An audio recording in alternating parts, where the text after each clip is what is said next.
esteja convosco. Ele está no meio de nós. Proclamação do Evangelho de Jesus Cristo segundo Marcos. Glória a vós, Senhor. Naquele tempo, alguns fariseus se aproximaram-se de Jesus. Para pô-lo à prova, perguntaram se era permitido ao homem divorciar-se de sua mulher. Jesus perguntou: o que Moisés vos ordenou?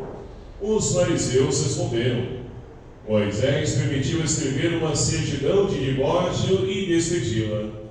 Jesus então disse: foi por causa da dureza do vosso coração que Moisés vos escreveu este mandamento.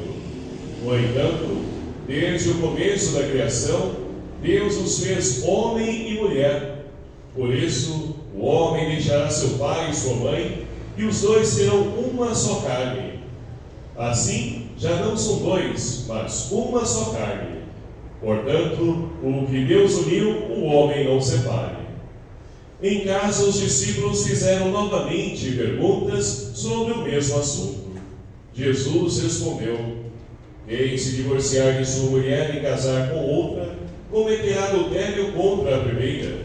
E se a mulher se divorciar de seu marido e casar com outro, cometerá adultério. Depois disso, traziam crianças para que Jesus as tocasse, mas os discípulos as repreendiam. Vendo isso, Jesus se aborreceu e disse: deixai vir a mim as crianças, não as proibais, porque o reino de Deus é dos que são como elas. Em verdade vos digo, quem não receber o reino de Deus como a criança, não entrará nele. Ele abraçava as crianças e as abençoava, impondo-lhe as mãos. Palavra da salvação. Glória a vós, Senhor.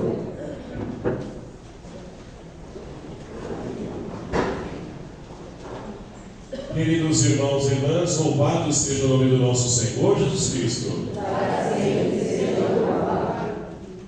E com grande alegria nós vamos então caminhando no nosso tempo litúrgico e também no nosso ano civil. Adentramos o novo mês de outubro. Um mês também temático para nós enquanto cristãos católicos, porque a Igreja nos coloca sempre no mês de outubro a reflexão acerca da missão, porque todos nós, batizados e batizadas, somos chamados em Cristo a ser então e a viver como discípulos missionários do Senhor.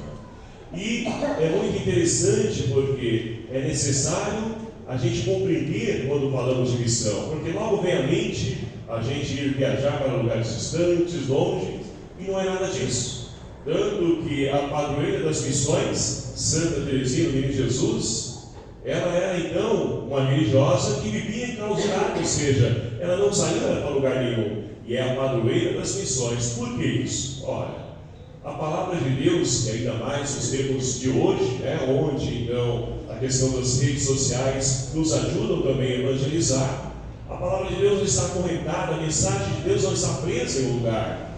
Ela então pode ser levada, transmitida de várias formas. Então não é preciso nem sair do nosso lugar para que a palavra de Deus vá longe, onde nós jamais imaginemos, Então assim nós podemos então refletir a cada domingo a importância da missão, a importância de levar o amor de Deus, de levar a esperança para as pessoas, e ainda mais nos dias de hoje. E assim então, meus queridos amados irmãos, a palavra de Deus então quer ocupar espaço na vida de cada um de nós. Nós então, no mês de agosto, nós refletimos sobre a questão da vocação. Cada um de nós é chamado então a colaborar na construção do reino de Deus. E chegamos então no mês de setembro, onde nós refletimos sobre a importância da palavra de Deus. Então, vocação, palavra, e agora então nós precisamos ir ao encontro para poder viver a nossa vocação e levar essa palavra. Então a palavra de Deus, ou seja, a liturgia, quando nós vivenciamos, ela é rica.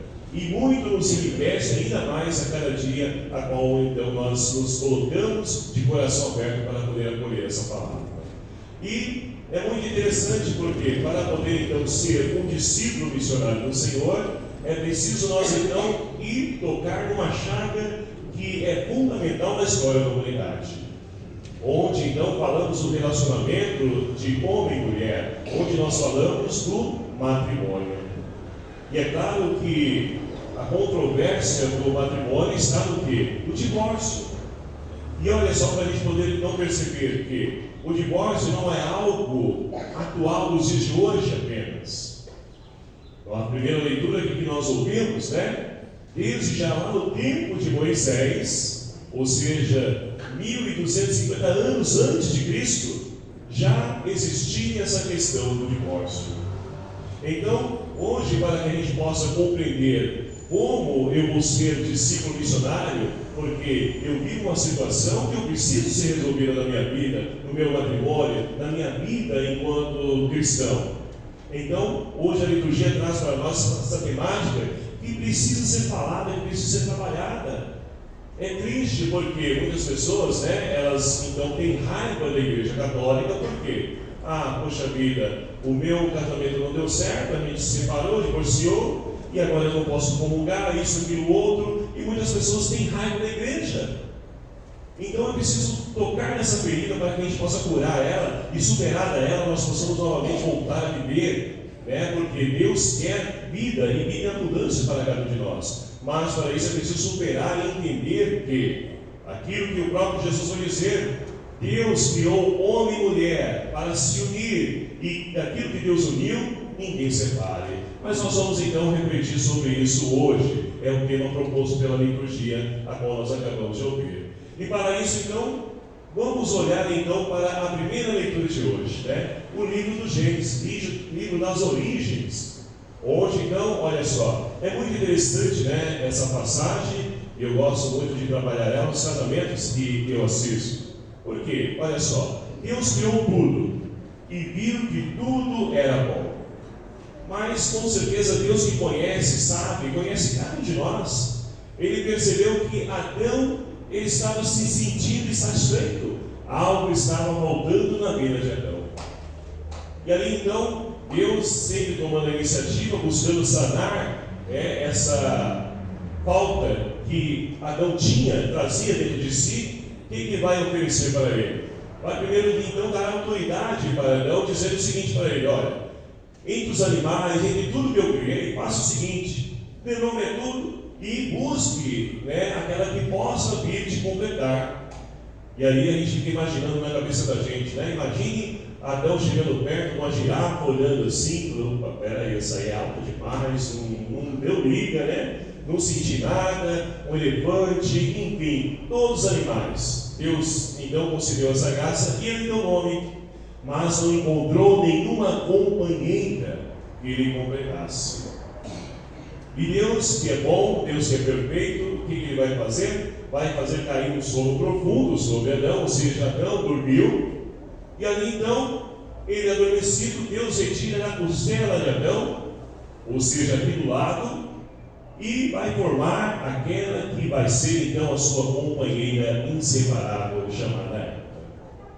E assim então Deus criou, e então quando Adão acordou, Deus apresentou Eva para ele. Ele disse então, exclamando em alta voz, como nós vimos na primeira leitura: essa sim é osso dos meus ossos, carne da minha carne. Ou seja, apenas bastou bater o olhar sobre Eva e ele viu que ali estava aquela que viria a completá-lo e que viria ali ajudá-lo, porque ele estava se sentindo solitário. Então, meus queridos amados irmãos, aqui nesse livro do Gênesis, é claro que o autor não está preocupado em narrar como Deus criou todas as coisas, como fez tudo, não. É para mostrar para nós que Deus, ele então quer que o ser humano não se sinta só, porque ninguém é feliz sozinho. Nós precisamos sempre de alguém para poder então nos completar, nos ajudar. E aí alguns podem dizer: mas poxa vida, e os celibatários da igreja, os padres, as irmãs religiosos, como então vivem felizes? Ora, eles não vivem sozinhos, estão sempre unidos, porque Deus prepara pessoas ao lado dele. É claro que não para viver como marido e mulher, que é diferente, mas um completa-se ao outro. Então Deus percebeu que a solidão, ela não é bom para o ser humano. E é triste como nos dias de hoje muitas pessoas têm buscado viver isoladamente. E é por isso que tem aumentado cada vez mais o número de pessoas com depressão. Por quê? Acham que pode resolver tudo sozinho, estabelecer tudo sozinho, fazer tudo sozinho, e não podemos. Nós não somos completos, nós não somos então ali 100%. O outro, com o seu dom, o seu carisma, a sua graça, ele nos completa. E ainda mais em se tratando a pessoa que resolveu constituir uma família, marido e mulher. Então aqui está, a solução a qual Deus então ele encontrou para poder então trazer, informar, fazer Adão de fato feliz. Porque nem a Trindade Santa, é uma comunidade, Pai, Filho e Espírito Santo, nem Deus é só. E por que nós queremos viver sozinhos? Nós precisamos um dos outros, sim, mas para podermos viver esse relacionamento, principalmente entre marido e mulher, é preciso entender e compreender que o outro também, assim como eu, é falho, é limitado, e nós precisamos ajudar para poder alcançar a nossa santificação. Esse é o processo a qual então Deus espera de cada um de nós. E aí nós podemos então avançar um pouquinho para as nossas leituras, porque o salmista de hoje então, ele nos convida a podermos perceber o amor que Deus tem para cada um de nós. Ele poderia ter deixado então Adão sozinho, triste, mas não, ele quis completar Adão e formou ali Eva. E o salmista é aquele que pôde experienciar também o amor de Deus na sua vida. Olha só, o Senhor te abençoe de Sião cada dia de tua vida. Deus quer bênçãos para cada um de nós, mas muitas vezes nós não queremos. Muitas vezes optamos por outros caminhos que não são bênçãos para nós, são coisas ruins. Então, nós temos a oportunidade de poder fazer uso, usufruir do nosso livre-arbítrio que nós temos. Mas Deus espera que nós escolhamos sempre a escolha correta, mas nem sempre é assim. Hoje, por exemplo, dia de nós então escolhemos candidatos que estão buscando ocupar um espaço para poder governar, administrar a cidade de São Bernardo, por exemplo, e as demais cidades do Brasil inteiro. Então, muitos deles, se você perguntar para a pessoa, vai falar que fulano para ele é um candidato ideal, mas para você não é. Mas a gente precisa respeitar a diferença, porque a diferença não é ruim. A diferença nos completa, nos ajuda a poder então não estabelecer ali discussão, brigas, não é para isso. Era para poder então, talvez olhar e enxergar algo que nós não enxergamos, mas o outro falando vai nos ajudar a poder ver o outro lado da moeda.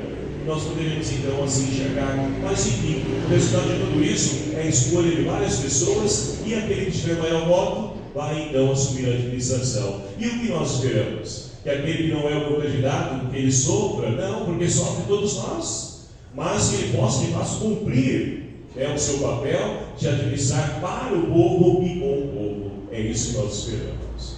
Mas infelizmente muitas pessoas fanáticas, partidárias por aí, têm buscado discussão, brigas e até morte por causa disso. Mas não vamos entrar nesse detalhe. O que importa é a decisão que nós então vamos fazer e que seja melhor para todos nós. Não podemos pensar somente para mim, só para eu. Não é o eu, é para nós, porque nós vivemos em comunidade, em sociedade. E assim então, fazendo essa experiência do amor de Deus, nós podemos sentir a bênção de Deus presente na vida de cada um de nós e queremos então renovar essa bênção a cada dia de nossa existência, percorrendo sempre os melhores caminhos. E aí nós podemos voltar para o Evangelho de hoje, que vai então tocar na grande chaga da ferida da humanidade, que é a questão do matrimônio, ou seja, onde está ali também atribuída a questão do divórcio. Mas vamos adiante então.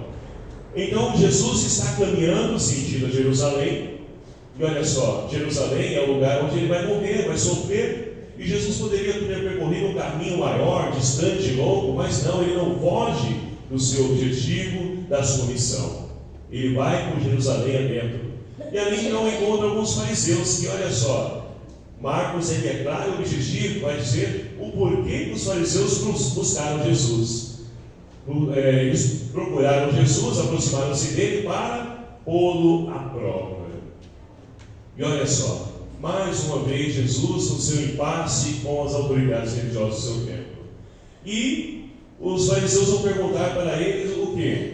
Ora, é então permitido ao homem divorciar-se de sua mulher? E é só para a gente poder então recordar, os fariseus são aqueles que estudiosos da lei, né? Eles conhecem muito bem a lei de Deus. E por que estão perguntando para Jesus se é permitido o homem divorciar-se de sua mulher? Já diz aí que é para pôr a prova, mas vai mais adiante do que isso. Se nós recordarmos então um pouquinho antes, né, nesse tempo, nós temos então o primo de Jesus, que é quem? João Batista, né?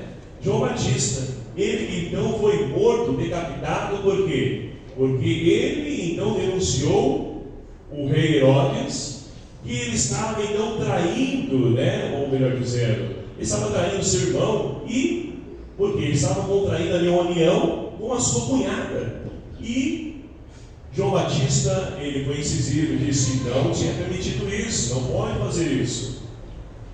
E ali então, o que o resultado disso? Foi a morte para João Batista. Então, se João Batista, que denunciou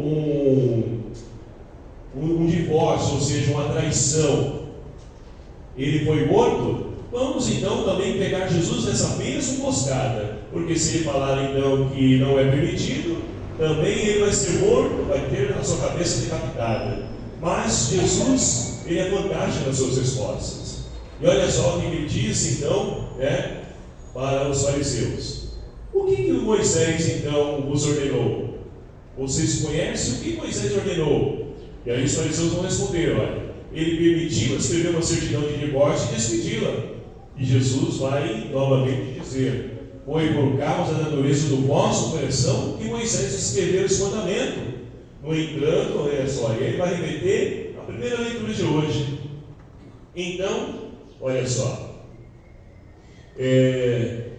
Deus então concedeu ao homem a graça de poder então contrair a união entre homem e mulher. O homem deixará seu pai e sua mãe, e os dois serão uma só carne. Assim já não serão dois, mas uma só carne. Portanto, o que Deus uniu, o homem não separe. Então é muito interessante porque aqui nós podemos então dividir esse evangelho em três partes. A primeira, né, como já vimos, a questão dos fariseus que queriam colocar Jesus à prova para poder então Jesus cair nessa emboscada, mas não caiu, saiu tranquilamente. E agora a segunda parte, né? Então Jesus vai remeter lá no livro do Gênesis e vai dizer o seguinte: olha só, Deus, ele então desde o início, ele constituiu ali homem e mulher, e quando de fato os dois se encontram e ali tem aquela liga, que tem aquela comunhão, que tem aquele desejo de poder se unir, os dois se unirão e formarão uma só carne, marido e mulher. Portanto, que Deus uniu, o homem não separe. E aí nós podemos então avançar para essa grande reflexão, né, que se faz pertinente nos tempos atuais. Muito bem, hoje em dia, viver o matrimônio.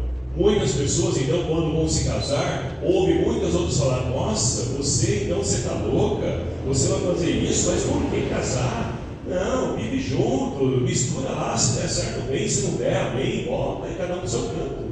Não é assim que a gente ouve? Infelizmente é, porque perdeu-se ali a identidade do que é de fato o matrimônio. E aí nós podemos então refletir: mas espera aí, como então nos dias de hoje as pessoas estão se separando, né, de forma então cada vez mais uma quantidade maior de pessoas? Por que isso? Ora, aqui está a resposta para nós. Porque infelizmente as pessoas começam um relacionamento primeiramente, né, com o perdão da palavra, começam a acabar o relacionamento, e ali então começa tudo errado. Como a pessoa não se conhece, lá, né, naquele momento vai perguntar, vai saber o nome da pessoa, onde mora, e depois começa tudo ao contrário. Não começam as coisas da maneira correta, como era antigamente, né? As pessoas então trocavam olhares, namoravam, aí noivavam, aí sim, né? Eu acho que nós estamos no caminho correto, nós vamos nos unir em matrimônio. Mas hoje não. Hoje em dia, primeiramente, já constitui a família, já cria um filho, e dali vai começar tudo bagunçado, e aí a certeza, né, de que poder um relacionamento desse dar certo é quase nula. Por quê? Começou da forma errada. Então eu preciso começar as coisas da maneira correta. Mas aí então o que fazer se aconteceu isso? Né? Ora, use refazer o caminho. Conhecer a pessoa, nós vamos então nos relacionando, e ali quando tivermos convicção de que ali, né, está aquela pessoa que é osso dos meus ossos, carne da minha carne, nós vamos prosseguir adiante. Agora, se eu penso X e a pessoa quer Y, não vai dar consistência, não vai dar certo, porque já está iniciando errado. Então é por isso que muitos casamentos hoje, infelizmente, não dão certo, porque já começam errado. E muitas vezes, muitos casais hoje, né, a gente que participa, né, assiste os matrimônios, a gente percebe que a pessoa está preocupada somente com o evento social e não com aquilo que vai, então, de fato ali, gerar na vida daquelas pessoas, e principalmente na sociedade. As pessoas estão preocupadas com fotos, com passeios e tantas outras coisas, mas não com o essencial de poder então os dois caminhar juntos com busca de um propósito, um objetivo, né? De santificar um ao outro, de tornar o outro feliz. Porque quando se fala em casamento, por que você está casando? Ah, porque eu quero ser feliz. Mas já começou errado. A gente casa para poder tornar o outro feliz e não para ser somente nós felizes. E assim vice-versa, a pessoa vai tornando uma outra feliz e a gente vai sendo feliz juntos. Formar uma só carne. Como formar uma só carne? Eu posso dividir no meio para poder então fazer isso acontecer? Vamos entender isso também. Formar uma só carne. Quando nós sabemos que nós formamos uma carne com uma pessoa? Por exemplo, casal, né? Está ali, casaram-se recentemente e agora então recebem a graça de que vai gerar uma vida, vai nascer uma criança. Aí a mulher começa a sentir, passar aquela fase de enjoo, de desejo, né? Como é comum. Aí o marido vai sentindo também aquilo dentro de si, mas espera aí, eu não estou grávido, mas também estou sentindo, né, desejos, também sentindo ali desconfortável. Então isso vai dando sinais de que a pessoa também, né, aquilo que a pessoa sente, você também sente. Poxa vida, lá no trabalho aquela pessoa magoou, né, a minha esposa, o meu marido, eu estou sentindo isso também, estou chorando com ele. É um sinal claro de que formamos com a sua carne. Agora, quando então a pessoa está sofrendo, está com dor ali, a outra fala, não, toma seu remédio, aí se vira, né? Resolve a sua questão. Aí não tem uma só carne, porque a pessoa não está preocupada, não está sentindo a dor também do outro, não está junto com o outro. Então percebe que são elementos da vida do ser humano que somente através do nosso relacionamento nós vamos então entendendo e compreendendo. Mas hoje em dia, infelizmente, não tem nada disso. E é por isso então que as coisas caminham de forma errada. E aí então, olha só, a pessoa então vai formando uma só carne. E assim poderá então ali caminhar, seguindo feliz, porque estão no caminho correto. Mas aí você pode dizer para mim, mas poxa vida, já perdi o amor, já não tenho mais aquele desejo, já perdemos tanta, né? Mas por quê? Porque não cuidamos. Não cuidamos, eu digo para os casais que assistem o matrimônio. Hoje é fácil você dizer que sim, mas o sim se renova cada dia de vossa vida, de vossa união, lá naquela luta, dor, sofrimento, na alegria, na tristeza, na saúde e na doença, é que deve ser renovado o sim de vocês. E a pessoa não vai cuidando do amor. Ah, já casei, agora não tenho que conquistar mais nada. E a pessoa não cuida da saúde, vai então engordando, vai inchando e não se cuida. E se a gente não se cuida, como que a gente vai querer que, se a gente primeiramente não se ama, como a gente vai querer que o outro nos ame? Então a gente precisa também se cuidar, a gente precisa se amar também. E cada vez mais, né, voltar à fonte de origem do amor para poder então abastecer novamente desse amor. Mas eu digo para as pessoas, onde a gente abastece o amor? Em Deus, Ele é a fonte do amor. E aí nós podemos então olhar para a segunda leitura também de hoje. Uma segunda leitura que o primeiro versículo aqui, né, o versículo 9, pode nos trazer algumas dúvidas. Por quê? Olha só. Diz o seguinte: Jesus, a quem Deus fez pouco menor do que os anjos, mas espera aí, Jesus é Deus? Ele é menor que os anjos? Que escala é essa, né? A régua não está batendo aqui a medida, né? Nós sofremos coroado de glória e honra por ter sofrido a morte. Olha só, vamos entender isso então. Deus, né, Ele, diante de tanto tamanho amor para com o mundo, Ele envia seu Filho ao mundo, nascido de uma mulher, né, já vai dizer Paulo na carta aos Gálatas, capítulo 4. Então, Jesus veio ao mundo, se encarnou, assumiu a nossa condição humana, viveu como ser humano. E aí está então a diferenciação, né? Porque nós, enquanto seres humanos, e Jesus era humano. Então é por isso que o autor da carta aos Hebreus vai dizer que ele então fez um pouquinho menor que os anjos. Então os anjos estão acima da nossa humanidade, porque Jesus é humano. Mas ele também é Deus, sim. Mas estamos falando aqui de humanidade.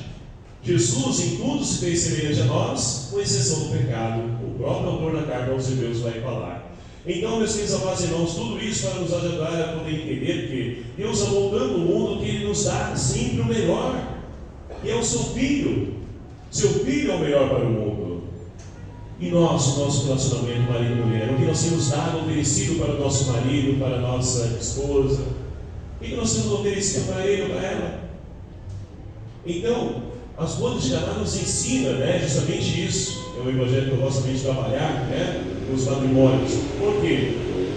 O noivo, quando então Jesus pede para que leve aos mestres-sala a água que se transformou em vinho, para eles experimentarem, ele vai dizer: olha, todo mundo serve o vinho menos bom, mas quando já está todo mundo embriagado, serve o vinho, né, menos melhor, ou seja, serve o pior. Mas você guardou o melhor até agora. Então, quando nós estamos em Cristo, quando nós estamos na ponte do amor, nós buscamos a cada dia de nossa vida dar sempre o melhor e não o pior. É o que os casamentos, infelizmente, fazem o papel contrário. Já casei, já conquistei o que eu queria, agora ela pega o que tiver. Ou seja, já comeu a carne, agora vai o osso, né? Muitos falam isso. E não é assim. Então assim nós vamos entendendo, meus queridos amados irmãos. Mas poxa vida, não deu certo o casamento, o que nós podemos fazer, né? Vamos ficar brigando com a igreja, não vou na igreja porque eu não posso comungar. Não, procure primeiramente, né, o padre, converse com ele, porque a igreja, e cerca dos estudiosos canonistas, né, eles que trabalham essa questão da legislação, das leis da nossa igreja, eles vão dizer o seguinte: cerca de 90% dos casamentos que aconteceram são casamentos nulos. Mas por quê? A igreja anula? Não anula. Ela vai então ali levantar um estudo minucioso, né, do relacionamento, da vida das pessoas, as atitudes das pessoas, e vai perceber ali alguns indícios, porque a maioria dos casamentos não tem, primeiramente, né, aquilo que é necessário para a união matrimonial em todo o sacramento da igreja: a liberdade. Você casou porque eu engravidei ela, tive que casar. Casamento novo. Mas eu fui forçado, minha mãe falou: você então engravidou a mulher, agora você vai assumir ela. Casamento novo. A pessoa, né, celebrou as núpcias, mas ali não consolidou o seu matrimônio, porque a pessoa é estéril, isso, aquilo, outro. Peraí, isso aí tem que ser apresentado antes, é casamento nulo. Então temos vários indícios que mostram para nós que não aconteceu o casamento. Não porque a igreja anula, mas já começou errado, já começou nulo o casamento. Então a igreja, ela vai acolher e perceber ali que não houve essa união matrimonial, que faltou algo antes que impedia da união acontecer. Então, hoje em dia, né, infelizmente, nós temos pessoas que não conhecem e, por não conhecer, ficam falando mal da igreja, xingam a igreja, brigam com a igreja. E não é isso. Converse, porque Jesus, é claro, Ele quer que nós vivamos sempre, né, na alegria, na paz. E por que então não buscar solucionar isso? Vamos então ver o que a igreja pode nos oferecer, o que Jesus nos fala. Então, meus queridos amados irmãos, é algo que nós precisamos então conversar, sim, porque infelizmente muitas pessoas, por falta de conhecimento, né, não conseguem aquilo que podem ser conseguido. Por exemplo, eu tenho uma situação que eu vivi assim, sou divorciada, mas tem elementos assim que podem mostrar que esse matrimônio, essa união, ela é nula, que ela não aconteceu. Tudo bem, dê entrada, né? Peça, o padre vai indicar vocês, vai orientar vocês, encaminhar vocês, para que possam então ir ao encontro, e depois, quem sabe, se Deus preparar uma pessoa correta para você, agora você vai selecionar melhor, vai entender melhor, e assim a coisa acontece. Agora Agora não basta ficar somente criticando, falando mal. Não, não é esse o caminho. Não é esse o caminho. A igreja quer ajudar então a poder salvar as pessoas, a poder então curar as pessoas. Então é esse o caminho que nós devemos percorrer. E é isso, meus queridos amados irmãos, que a liturgia de hoje nos propõe. Por quê? Uma pessoa então curar, uma pessoa então eliminar as chagas feridas da sua vida, do seu relacionamento, da sua família, com certeza vai ser discípulo missionário, vai levar amor, esperança para as pessoas. Agora, uma pessoa chagada com a igreja, vai para bem da igreja? Para quem? Se nem ela está convencida disso. Então é preciso refazer esse caminho para que assim nós possamos então continuar semeando amor, paz, como nos diz Santa Teresinha, levar amor para o mundo. É isso que o mundo de hoje precisa.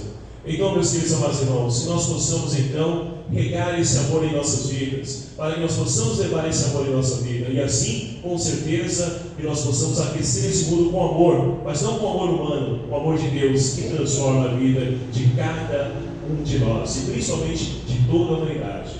Que o Senhor então nos dê a força necessária para que nós possamos então encontrar saída para aquilo que aparentemente em nossa vida não há saída, mas que o Senhor nos ajude a enxergar o caminho para a luz.